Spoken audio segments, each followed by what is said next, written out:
একদল CBI officer একের পর এক দুর্নীতিবাজদের বাড়িতে রেইড দিয়ে যাচ্ছে। কাউকেই কোনো ধরনের তোয়াক্কা করছে না তারা।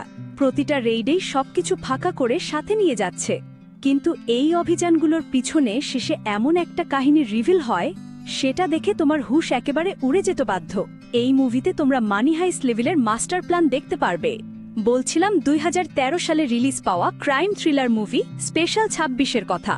তো চলো আর প্যাচাল না বাড়িয়ে শুরু করা যাক আজকের মুভি এক্সপ্লেনেশন। মুভির শুরুতে আমরা একটা ইন্টারভিউ বোর্ড দেখতে পাই। অজয় এবং পি.কে. শর্মা নামে দুজন সিবিআই অফিসার তাদের নতুন অফিসার নিয়োগ করার জন্য ইন্টারভিউ নিচ্ছিলেন। ইন্টারভিউ বোর্ডে একজন ক্যান্ডিডেট ঢুকতেই তারা কোনো ইন্ট্রো ছাড়াই তাকে প্রশ্ন করে, তুমি কেন সিবিআই-এ জয়েন করতে চাও? আসলে সিবিআই অফিসারদের কাছ থেকে এমন কিছুই এক্সপেক্টেড, কারণ তোমরা তো নিশ্চয়ই জানো ভারতের সিবিআই খুবই জাদ্রাল এক সংস্থা, যেখানে দেশের স্মার্ট এবং স্কিল্ড লোকদের নিয়োগ দেওয়া হয়। আর এই সিবিআই অফিসাররা কেউ কাউকে ভয় পায় না। বড় বড় মন্ত্রী মিনিস্টারকেও তারা ছেড়ে কথা বলে না, এমনকি মাঝে সাঝে চর থাপ্পড়ও মেরে বসতে পারে। তাই সিবিআই ইন্টারভিউ বোর্ডে নিজের স্মার্টনেস ও দক্ষতার পরিচয় দিতে হয়। সেই ক্যান্ডিডেট মেয়েটার উত্তরও ছিল তেমনই স্মার্ট। সে জানায় দেশের দুর্নীতি দমন করার জন্য সে নিজেকে একজন সিবিআই অফিসার হিসাবে গড়ে তুলতে চায়। তার এই উত্তর শুনে অজয় ও পি.কে. শর্মাকে বেশ ইমপ্রেস মনে হয়। এর পরের সিনে আমাদেরকে নিয়ে যাওয়া হয় নিকট ভবিষ্যতে। সিবিআই অফিসার শর্মা তার কলিগ অজয় এবং অন্যান্য অফিসারদেরকে নিয়ে একটা রেইড দেওয়ার প্রস্তুতি নিচ্ছিল। এর জন্য তারা লোকাল পুলিশ স্টেশনে এসআই রণবীর সিংকে 4 জনের একটা পুলিশ টিম নিয়ে আসতে বলে। রণবীর সিংয়ের সাথে দেখা হওয়ার পর অজয় তার হাতে রেইডার ডিটেল তুলে দেয়। তখন যার বাড়িতে তারা রেইড করতে যাবে তার নাম দেখে রণবীর সিংয়ের চোখ কপালে উঠে যায়, কারণ তারা দিল্লির বড় এক মন্ত্রীর বাড়িতে রেইড করতে যাচ্ছে। এখন সিবিআই তো সিবিআই, তারা মন্ত্রীদেরও খুব একটা তোয়াক্কা করে না। সময় মতো দলবল নিয়ে মন্ত্রীর বাড়িতে ঢুকে পড়ে। এরপর পি.কে. শর্মা নিজের পরিচয় দেওয়ার পর মন্ত্রীর পিএ অনুমতি ছাড়া চলে আসার কারণে তাদের ধমকায়। তখন শর্মা তাকে কষে এক থাপ্পড় বসায়। সবাই বুঝে যায় এদের সাথে তর্ক করে বা ভয় দেখিয়ে কোনো লাভ নাই। এরপর যথারীতি অজয় ও শর্মা মিলে মন্ত্রীর ঘরের সব জায়গা তন্ন তন্ন করে তল্লাশি করা শুরু করে। তাদের সাথে ছিল আরও 2 অফিসার, যোগেন্দর আর ইকবাল আলী। এছাড়া রণবীর সিং আর তার কনস্টেবল দিয়ে পুরো বাড়িটা সিল করে দেয়, যাতে কেউই বাইরে বেরোতে না পারে। তো যা হওয়ার তাই হয়। বাড়ির আনাচে কানাচে প্রতিটি কোণা থেকে বের হতে থাকে টাকার বান্ডিল। মন্ত্রীর বউয়ের আলমারির চাবি দিতে না চাইলে শর্মা আলমারি ভেঙে ফেলতে বলে। তারপর আলমারি থেকে বেশ কিছু টাকার বান্ডিল পাওয়া যায়। এছাড়া প্রতিটা টেবিলের ড্রয়ার, বুকশেলফ, আলমারি কিংবা বেডের নিচে থেকেও টাকা বের করতে থাকে। সিবিআই তাদের তল্লাশিতে পুরো বাড়ির অবস্থা একেবারে লণ্ডভণ্ড হয়ে যায়। শেষে মন্ত্রীর বাড়ির দেয়ালের পিছনে গোপন কুটুরি আবিষ্কার করে যুগেন্দার। এবার সেই কুটুরি থেকে লিটারালি টাকার পাহাড় বের হয়ে আসে। কিন্তু এটাই শেষ নয়। মন্ত্রীর বাড়ির বাহিরে দাঁড় করানো গাড়ির সিট থেকে পর্যন্ত লাখ লাখ টাকা বের হয়। যাক, মন্ত্রীর কালো টাকার শেষ পাইটা পর্যন্ত সিবিআইয়ের কাছে জব্দ হয়। এভাবে রেইড শেষে শর্মা মন্ত্রীর কাছ থেকে সিগনেচার আদায় করতে যায়। তখন মন্ত্রী তাকে তার বাড়ির এক কোণে নিয়ে গিয়ে পিএস-এর আচরণের জন্য দুঃখ প্রকাশ করে মিউচুয়াল করতে প্রস্তাব দেয়। শর্মা তাকে বলে কত দেবেন, অর্থাৎ মন্ত্রী যে ঘুষ দিতে চাইবে এটা শর্মা বেশ ভালো করে জানত। আর মন্ত্রী তখন তাকে 2 কোটি টাকার অফার দিয়ে বসে। কিন্তু টাকা নেওয়ার বদলে শর্মা লিটারালি মন্ত্রীর গালে পরপর 2 বার কষে থাপ্পড় মেরে দেয়। এরপর তার কাছ থেকে সিগনেচার নিয়ে রণবীরকে বলে যে সে যেন তার কনস্টেবলদের নিয়ে পুলিশ স্টেশনে চলে যায়। এর কিছুক্ষণের মধ্যে পুলিশ স্টেশনে এফআইআর লিখতে এবং লিগ্যাল ডকুমেন্টে সাইন করার জন্য তার কাছে সিবিআই এর লোক আসবে। এদিকে অজয় আর শর্মা যখন রেইড শেষ করে বেরিয়ে আসে তখন তাদের গাড়ি কিছু দূর এগোনোর পরে একটা শৌখিন ট্রুথ রিভিল হয়। আসলে এদের কেউই সিবিআই এর লোক নয়, মানে নকল সিবিআই সেজে কোটি কোটি টাকা লোপাট করেছে। এদিকে মন্ত্রীর সমস্ত কালো টাকা তারা ব্যাগ ভরে নিয়ে এসেছে। যাক, মন্ত্রীর সামনে সিবিআই এর অ্যাটিটিউড ধরে রাখলেও ভেতর ভেতরে শর্মার আত্মাটা পুরোই শুকিয়ে গিয়েছিল। যদি একবার ধরা সে পড়ত তাহলে তাদের ঠিকানা হতো 14 শিকের ভিতর। কিন্তু এই টাকাগুলো নিয়ে এখন তারা কি করবে? আর নকল সিবিআই সেজে তারা কি আসলেই দুর্নীতিবাজদের শিক্ষা দিতে চাইছে, নাকি স্রেফ টাকা লুট করাই তাদের প্রধান উদ্দেশ্য? এই সব প্রশ্নগুলোর উত্তর আমরা ধীরে ধীরে জানতে পারবো। যাই হোক, এই রেইড শেষে অজয়, শর্মা আর যোগেন্দার তারা 3 জনই 3 দিকে চলে যায়। অজয় প্লেনে করে মুম্বাই চলে আসে, শর্মা ট্রেনে চণ্ডীগড় আর যোগেন্দার বাসে করে জয়পুরে। মানে লিটারালি 3 ধরনের যানবাহনে করে তারা 3 দিকে পগার পার হয়ে গেছে। অর্থাৎ নিজেদের প্ল্যানের সামান্যতম খুঁতো রাখতে চায়নি তারা। এদিকে রণবীর সিং তাদের জন্য বেশ কিছুক্ষণ অপেক্ষা করার পর উপরমহলে ফোন করে জানতে পারে যে সিবিআই এর কোনো ইউনিটই কোনো মন্ত্রীর বাড়িতে রেড দিতে যায়নি, যার ফলে এতক্ষণ পর তারা বুঝতে পারে যে কোনো সিবিআই অফিসার তাদের সঙ্গে এরকম ডিয়ারিং গেম খেলছে।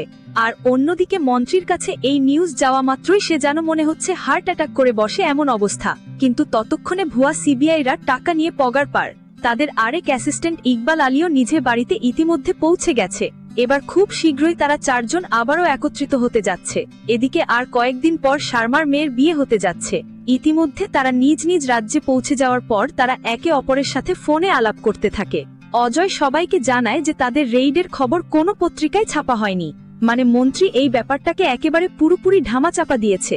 এদিকে নিজের কোটি টাকা হারানোর পর মন্ত্রী পুলিশের এসিপিকে ডেকে পুরো ঘটনার বর্ণনা দেয়।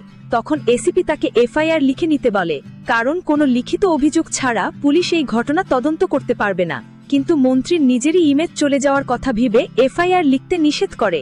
তবে আসল কারণটা তো তোমাদের জানাই আছে, ইমেজ চলে যাওয়ার চেয়েতেও তার দুর্নীতি আর কালো টাকার খবর ফাঁস হয়ে যাওয়াটাই বেশি। যাই হোক, এসিপি তাকে এফআইআর ছাড়া কিছু করতে পারবে না বলে দিলে মন্ত্রী তাকে রণবীর সিং এবং তার কনস্টেবলকে সাসপেন্ড করিয়ে দিতে বলে। তখন এসিপিও ছোটখাটো ডিপার্টমেন্ট এনকোয়ারির কথা বলে সাসপেন্ড করে দেয়। এদিকে অজয় ও তার দলবল শর্মার বাড়িতে গিয়ে মহা ধুমধামের সাথে শর্মার মেয়ের বিয়ে সম্পন্ন করে। এই শর্মার পরিবারও ছিল দেখার মতো, কারণ তার প্রায় 10-12টা ছেলে মেয়ে। বিয়ে শেষে ফিরে আসার সময় শর্মা অজয়কে পরবর্তী টার্গেটের কথা জিজ্ঞাসা করে। তখন সে জানায় যে তাদের পরবর্তী টার্গেট হবে কলকাতার বড় বাজার। শর্মা অজয়কে বলে যে এবার তাদের আরো বড় কিছু করা দরকার, কিন্তু এত বড় পরিসরে দাও মারতে গেলে তাদের আরো অনেক বেশি লোক দরকার হবে, আর তখন সেই লোকদের পেছনে আরো বেশি টাকাও খরচ হয়ে যাবে। তাই অজয় তাকে কিছু টাকা ও টিকিট দিয়ে পরের প্ল্যানের জন্য রেডি হতে বলে। এদিকে মুভির এই পর্যায়ে এসে আমরা এবার আসল এক সিবিআই অফিসারকে দেখতে পাই। ওয়াসিম খান নামের এই লোক সৎ এবং জেনুইন সিবিআই অফিসার, যে কোনো অপারেশনে অনেক চালাক ক্রিমিনালও তার হাত থেকে কোনোভাবে রেহাই পায় না। তার জেনুইন সিবিআই স্কিলের এক ঝলক আমরা শুরুতেই দেখতে পাই। যখন তার পুরো টিম মিলে এক সন্ত্রাসীকে ধরতে ব্যর্থ হয়, তখন সে একাই সন্ত্রাসীর পিছু পিছু ট্রেস করতে থাকে। মুক্তা নামের সেই ক্রিমিনাল অনেক ফাঁকফোকর দিয়ে তার হাত থেকে পালানোর চেষ্টা করে, কিন্তু শেষে এমন জায়গায় এসে ফেসে যায় যেখান থেকে আর বের হতে পারে না। ওয়াসিম তার কাছে চলে আসলে সে বিল্ডিং এর ছাদ থেকে ঝাঁপ দেওয়ার হুমকি দেয়। তখন ওয়াসিম নিজে তাকে ছাদ থেকে নিচে ফেলে দেয়। এটাই হলো আসল সিবিআই অফিসারের অ্যাটিটিউড। যাই হোক, অজয় আর শর্মা ঠিকই এই অ্যাটিটিউড ভালো করে নকল করে যাচ্ছিল। ওদিকে ওয়াসিম তার কাজ শেষ করে অফিসে গিয়ে ডিরেক্টরের কাছ থেকে নতুন এক কেস হাতে পায়। গত 24 জানুয়ারি সেই ফেক রেইডের ঘটনা তাকে জানানো হয়, যেখানে 4 জন লোক ভুয়া সিবিআই সেজে এক মন্ত্রীর সব কালো টাকা লোপাট করে নিয়েছে। অর্থাৎ এটাই ছিল অজয় ও তার গ্যাংয়ের ফেক অপারেশন। এবার ওয়াসিম ডিরেক্টরকে বলে যে এই কেস তো পুলিশ চাইলেই হ্যান্ডেল করতে পারে। তখন ডিরেক্টর তাকে জানায় গত ঠিক 1 বছর আগে এরকম প্রায় 10 থেকে 12টা কেস এসেছে। প্রত্যেকটা কেসেই কোনো গ্যাং সিবিআই বা ইনকাম ট্যাক্স ডিপার্টমেন্টের বেশ ধরে দুর্নীতিবাজদের লুট করে যাচ্ছে। অন্যদিকে কালো টাকার পর্দা ফাঁস হয়ে যাওয়ার ভয়ে পুলিশ কেসও করতে চায় না, তাই ডাকাতরা বেশ সহজেই এখানে পার পেয়ে যাচ্ছে। অজয় আর তার গ্যাং ভালোভাবেই নিজেদের ডাকাতি চালিয়ে গেলেও দুর্নাম হচ্ছে আসল সিবিআই এর, কারণ অনেকেই ভেবে নিচ্ছে যে প্রাক্তন কোনো সিবিআই অফিসার এই সব কিছুর সাথে জড়িত। এই কেসে সাসপেন্ড হওয়া এসআই রণবীর সিং নিজেই সিবিআই এর কাছে এসেছিল। ডিরেক্টরের কথায় ওয়াসিম তার সাথে দেখা করে তার কাছ থেকে সমস্ত ঘটনা শোনার পর তার ভুলের জন্য ওয়াসিম তাকে ট্রল করতে শুরু করে। তখন রণবীর বলে সে যে ভুলটা করেছে তার প্রায়শ্চিত্ত করার জন্য সে পুরোপুরি প্রস্তুত। তাই সিবিআই যদি তাকে সাহায্য করে তাহলে ওই কাজটা দ্রুত হবে, যদি তারা তাকে সাহায্য না করে তাহলে সে নিজেই এর শেষ দেখে ছাড়বে। এবার তার এই কনফিডেন্স দেখে ওয়াসিমও তৎক্ষণাৎ কেস নিজের হাতেই তুলে নেয়। তারপর প্রথমে সিবিআই এর তরফ থেকে এ ধরনের পুরাতন সব কেস ঘেটে ক্রিমিনালদের রেকর্ড চেক করা হয়। এখানে ওয়াসিম সেই মন্ত্রীর সাথেও দেখা করে। তাকে পরিচয় করিয়ে দেওয়ার সময় রণবীরের মুখে আবারও সিবিআই এর নাম শুনে মন্ত্রী প্রায় হার্ট অ্যাটাক করে বসতে চেয়েছিল। তখন রণবীর তাকে অভয় দিয়ে জানায় যে চিন্তা করবেন না, ওয়াসিম স্যার একজন রিয়াল সিবিআই অফিসার।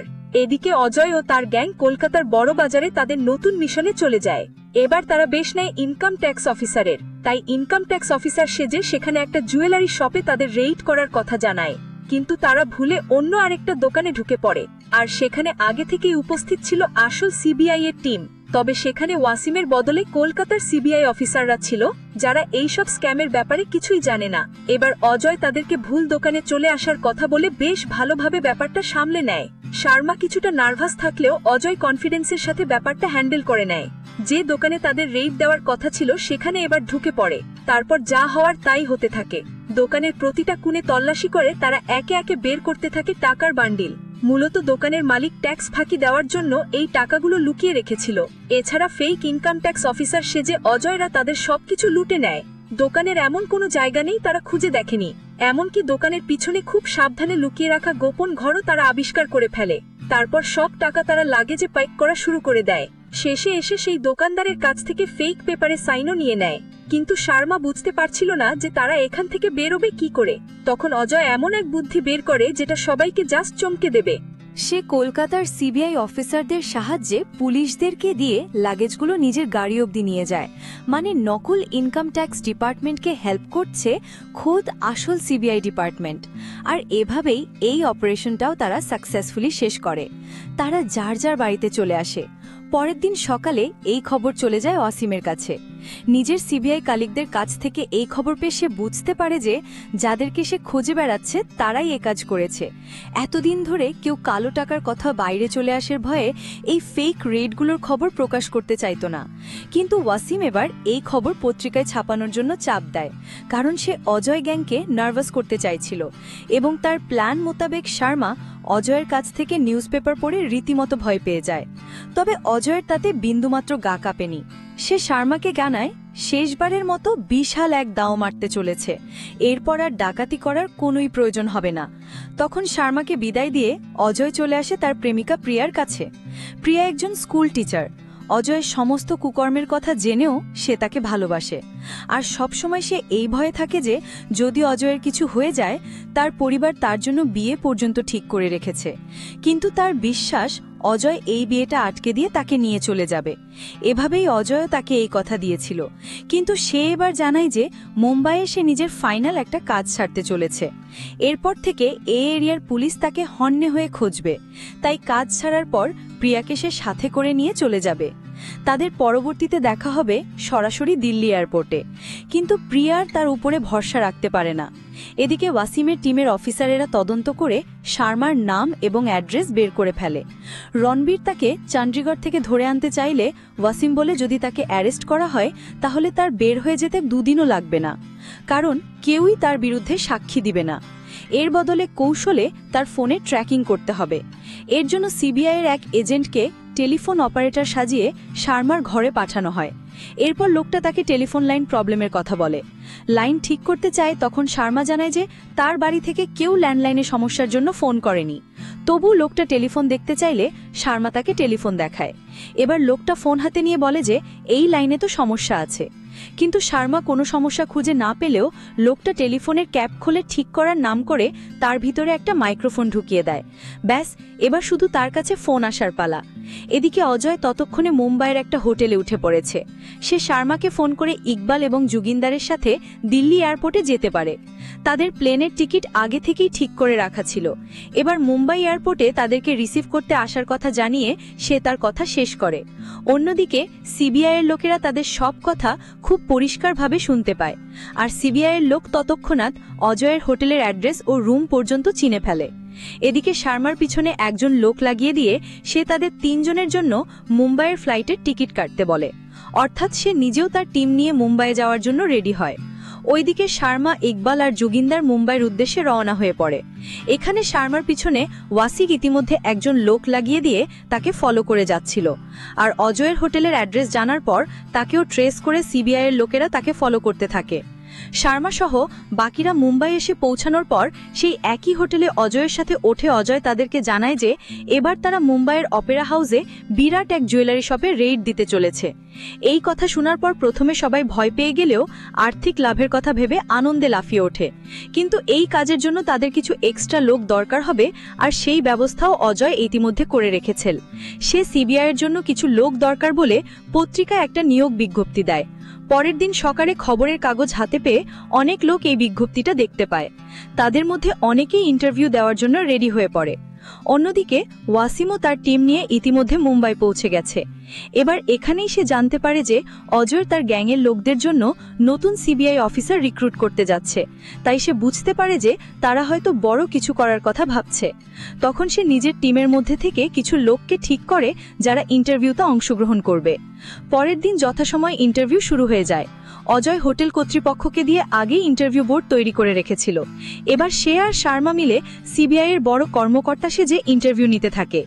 তারা এমন স্টাইলে ইন্টারভিউ নেয় যে তাদেরকে দেখে কেউই বুঝতে পারে না যে এরা আসল না নকল। সিবিআই এভাবে একে একে অনেকগুলো ইন্টারভিউ নেওয়ার পর বিকাল 5টায় তারা 26 জন লোক সিলেক্ট করে নেয়। অজয় তাদের এই 26 জনের নাম দেয় স্পেশাল 26। এখানে সে জানায় তারা এখনো পুরোপুরিভাবে সিলেক্ট হয়নি, কেননা পরের দিন সকালে তাদেরকে এখানে এসে রিপোর্ট করতে হবে। এরপর শর্মা তাদের ক্লাস নেবে এবং পরে তাদের একটা প্র্যাকটিক্যাল এক্সাম হবে, যেখানে দেখানো হবে তারা প্রেশার সিচুয়েশন হ্যান্ডেল করতে পারে কিনা। ফাইনালি বিকালে তাদেরকে প্রথম অপারেশনে নিয়ে যাওয়া হবে। সব কথা বলার পর তাদের সবাইকে বিদায় দেওয়া হয়। এদিকে ওয়াসিমের পাঠানো 2 জন লোকেও এই 26 জনের মধ্যে সিলেক্ট হয়ে যায়, অর্থাৎ অজয় গ্যাংকে ধরা এখন তাদের সময়ের ব্যাপার মাত্র। শেপের লোকদেরকে ফুল প্রিপারেশন নিয়ে থাকতে বলে। অন্যদিকে এই সময়টাতে অজয়ের প্রেমিকা প্রিয়ার বিয়ের আয়োজন চলছিল, কিন্তু প্রিয়াই আশায় বসেছিল যে অজয় তাকে কোনো না কোনো একটা উপায় বের করে আনবে। ঠিক সেভাবেই অজয় তাকে নিরাশ করে না। সে প্রিয়ার কাছে একজন লোকের মাধ্যমে কিছু টাকা আর টিকিট পাঠিয়ে নির্দিষ্ট সময়ে এয়ারপোর্টে চলে আসতে বলে, অর্থাৎ জুয়েলারি শপে ডাকাতি শেষ করে প্রিয়াকে নিয়ে সোজা সে পগারপার হয়ে যাবে। কিন্তু তাদের এই প্ল্যানে হঠাৎ কে যেন পানি ঢেলে দেয়। রাতের বেলা সোজা শর্মার রুমের দরজায় নক করে। শর্মা দরজা খোলার পরে দেখে ওয়াসিম তার দিকে পিস্তল তাক করে আছে। বলে তারা আসল সিবিআই থেকে এসেছে। প্রতিটা রেইডে বাঘের মতো গর্জন করা শর্মা আসল সিবিআইদের দেখে ইঁদুর হয়ে যায়। সে কাঁদতে কাঁদতে ওয়াসিমের কাছে নিজের সমস্ত প্ল্যান বলতে থাকে। আগামীকাল তারা তাদের হোটেল থেকে 26 জনকে নিয়ে বাসে করে সেই জুয়েলারি শপে যাবে, আর আধা ঘন্টার মধ্যেই প্রায় 2 কোটি টাকার মালামাল তারা গায়েব করে দেবে। এছাড়াও সে এটাও জানায় যে অজয় অতীতে একজন সিবিআই অফিসার হতে চেয়েছিল। সে লিখিত পরীক্ষাতেও পাশ করে ফেলে, কিন্তু ইন্টারভিউতে সে আটকে যায়। তারপর থেকে নকল সিবিআই সেজে টাকা লুট করার পাশাপাশি সিবিআই এর প্রতি এক প্রকার প্রতিশোধই সে নিয়ে যাচ্ছে। ওয়াসিম শর্মাকে বলে দেয় যে সে যেন আগামীকাল তার যা যা করার কথা সেই মতোই নর্মাল বিহেভ করতে থাকে, কারণ ওয়াসিম অজয়কে হাতে নাতে ধরতে চায়। কিন্তু এই কথা শোনার পরে শর্মা কান্নারত অবস্থায় হাসতে থাকে, কারণ অজয় বলেছিল যে তাকে ধরার মতো দুনিয়াতে কেউই পয়দা হয়নি।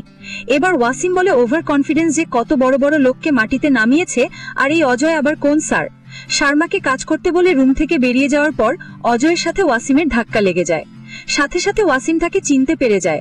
এবার হোটেল লাউঞ্জে গিয়ে সে অজয়ের পাশাপাশি চেয়ার নিয়ে বসে, তারপর তাকে হ্যালো বলে সে পরিচিত হয়। অজয় জানায় যে তার নাম একে গব্বর খান এবং সে এক্সপোর্ট ইম্পোর্টের ব্যবসা করে। ওয়াসিম নিজেকে সরকারি চাকরিজীবী বলে পরিচয় দেয়। এরপর ড্রিঙ্কস শেষ করে উঠে যাওয়ার সময় ওয়াসিম নিজ পকেট থেকে টাকা ফেলে দিয়ে অজয়কে জিজ্ঞেস করে এই টাকা তার কিনা, আর এখানে অজয় সেটাকে নিজের দাবি করে নিয়ে নেয়। তবে চলে যাওয়ার পর ওয়াসিম মনে মনে দৃঢ় একটা প্রতিজ্ঞা করে যে অজয়কে সে নিজ হাতে ধুলাই দেবে।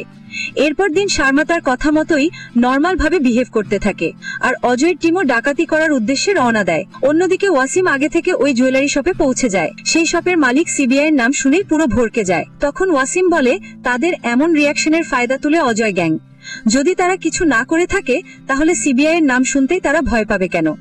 এরপর সে জানায় তার দোকানে বিকাল 3টার দিকে ফেক সিবিআই রেড পড়তে চলেছে, তাই ওয়াসিমের প্ল্যান হলো এই জুয়েলারিগুলোকে কোথাও শিফট করে দিয়ে ফেক জুয়েলারি দিয়ে দোকান ভর্তি করে রাখা। তারপর কিছু সিবিআই অফিসাররা তার কাস্টমার সেজে এই দোকানেই বসে থাকবে। সব কথা বলার পর তার কথা মতোই কাজ শুরু হয়ে যায়। জুয়েলারি শপ থেকে 20 মিনিটের দূরত্বে তাদের ওয়ার্কশপে জুয়েলারিগুলোকে শিফট করা হয়। ওয়াসিম জুয়েলারি শপের আশেপাশে স্নাইপার সহ তার পুরো টিমকে রেডি করে রাখে। অন্যদিকে হোটেলেও তার লোকজন অজয়ের উপরে নজর রাখছিল। এখন রেইড শুরু হওয়ার আগে অজয় শর্মাকে ডেকে জিজ্ঞেস করে যে সে নার্ভাস কিনা। তখন শর্মা জবাব দেয় যে তার বয়স হয়ে গেছে, তাই এখন সে ভালো মতো প্রেশার হ্যান্ডেল করতে পারে না। তখন অজয় তাকে বলে যে এটাই তাদের লাস্ট প্রেশার সিচুয়েশন। সে শর্মাকে 26 জনের টিম নিয়ে বাসে করে যেতে বলে, আর ইকবাল ও যুগেন্দারকে নিয়ে সে নিজ গাড়িতে আসার কথা জানায়। শর্মা তার কথা মতো বাসে করে সবাইকে নিয়ে যেতে থাকে, কিন্তু জুয়েলারি শপে যাওয়ার বদলে সে বাসটাকে পুলিশ হেডকোয়ার্টারের সামনে দাঁড় করায়। তারপর সে বলে কিছুক্ষণের মধ্যেই পেপার ওয়ার্ক রেডি করে সে সবাইকে নিয়ে রেইড রেইড করতে যাবে। অন্যদিকে ওয়াসিমও জুয়েলারি শপের বাইরে বসে তাদের আসার অপেক্ষা করতে থাকে, কিন্তু শর্মা সেখানে ফিরে না গিয়ে অজয়ের সাথে মিলে সোজা ওয়ার্কশপে চলে যায়। সেখানে তাদের সাথে রণবীর আর শান্তিও দেখা করে। এবার সেই শকিং ট্রুথ রিভিল হয়, যেটার জন্য বন্ধুরা আমি একেবারেই প্রস্তুত ছিলাম না। আসলে রণবীর শুরু থেকেই অজয়ের টিমে ছিল। সে পুলিশ অফিসার সেজে সিবিআইয়ের কাছে যায় আর এমন ভাব করে যেন অজয়কে ধরার জন্য সে ওঠে পড়ে লেগেছে, কিন্তু আসলে অজয়ের সাথে মিলে সিবিআইকে ব্যবহার করে নিজেদের প্ল্যান বাস্তবায়ন করতে থাকে। আর অজয় সেই জুয়েলারি শপে যাওয়ার বদলে ওয়ার্কশপে গিয়েই রেইড দেয়। যথারীতি কয়েক মিনিটের মধ্যেই সব মালামাল সে হাওয়া করে ফেলে। বন্ধুরা, এই লেভেলের টুইস্টে আমি জাস্ট পুরোই শকড হয়ে পড়েছি। অজয় জানত যে সিবিআইয়ের লোকেরা জুয়েলারি শপের সব মালামাল তাদের ওয়ার্কশপে শিফট করবে, কারণ রণবীর তাকে প্রতি মুহূর্তে সব ইনফরমেশন সাপ্লাই করছিল। এবার জুয়েলারি শপে সরাসরি ডাকাতি করতে গেলে তাদেরকে বেশ ঝামেলা পোহাতে হতো, কিন্তু এখন সিবিআই তাদের জন্য কাজটা অনেক সহজ করে দিয়েছে। এভাবেই সিবিআইকে ব্যবহার করে সে প্রায় 2 কোটি টাকার জুয়েলারি লুট করে নেয়। অন্যদিকে ওয়াসিম অপেরা হাউসের বাইরে অনেকক্ষণ ধরে বসে থেকেও কাউকে আসতে দেখে না। এর কিছুক্ষণের মধ্যে জুয়েলারি মালিকের কাছে ওয়ার্কশপ থেকে লুটের খবর আসে, আর এই খবর শোনা মাত্র ওয়াসিমের মাথায় যেন আকাশ ভেঙে পড়ে। সে তখন বুঝতে পারে রণবীর আসলে কোনো পুলিশই ছিল না, তাই অজয় তার মাধ্যমে সিবিআইকে ইউজ করে নিজের মাস্টার প্ল্যান বাস্তবায়ন করেছে। এই সত্যটা বুঝতে পেরে ওয়াসিম পাগলের মতন হাসতে থাকে, কারণ তার ক্যারিয়ারে প্রথমবারের মতন কেউ তাকে এতটা ঘোল খাইয়ে ছাড়ল। এদিকে অজয়ের পাঠানো প্লেনের টিকিট হাতে পেয়ে প্রিয়া তার বাড়ি ছেড়ে সোজা এয়ারপোর্টে চলে গিয়েছিল, কিন্তু অনেকক্ষণ বসে থাকার পরেও অজয় আসছে না দেখে সে আবার ফিরে যাচ্ছিল। আর ঠিক তখনই সে অজয়কে তার সামনে দেখতে পায়। তারা দুজনে মিলে নিজেদের নতুন জীবনের উদ্দেশ্যে পাড়ি জমায়। অন্যদিকে এই ঘটনার কয়েকদিন পর ওয়াসিমের কাছে একটা মানি অর্ডার আসে। অজয় তাকে সেই 100 রুপি পাঠিয়ে দেয়, যেটা ওয়াসিম তাকে তার টাকা বলে দিয়েছিল। অজয় তার চিঠিতে লিখে যে একজন সৎ অফিসারের টাকা খাওয়ার তার বিন্দুমাত্র ইচ্ছা নাই। আর ঠিক তখনই সিবিআইয়ের উপর মহল থেকে একটা ফোন আসে, যেখানে অজয়ের ব্যাপারে তাকে একটা ইনফরমেশন জানানো হয়। তারপরের সিনেই আমরা অজয় আর শর্মাকে দুবাইয়ের একটা ক্রিকেট স্টেডিয়ামে দেখতে পাই, অর্থাৎ তারা এখন পুরোপুরি সিবিআইয়ের নাগালের বাইরে। আর এই সিনের মধ্যে দিয়েই এই মারাত্মক থ্রিলার মুভিটা এখানেই শেষ হয়। তো ভিডিওটা কেমন লাগলো কমেন্টে জানিও। এই মুভিটা আমার খুব ফেভারিট ছিল, তাই আশা করি তোমাদের জন্য স্পেশালি এক্সপ্লেইন করতে পেরেছি। তাই যদি ভালো লেগে থাকে অবশ্যই একটা লাইক করে দিও আর সাবস্ক্রাইব করে রেখো আরও ফাটাফাটি মুভি এক্সপ্লেনেশনের জন্য। তাহলে আবার দেখা হচ্ছে পরের কোনো ভিডিওতে। সেই পর্যন্ত গুড বাই।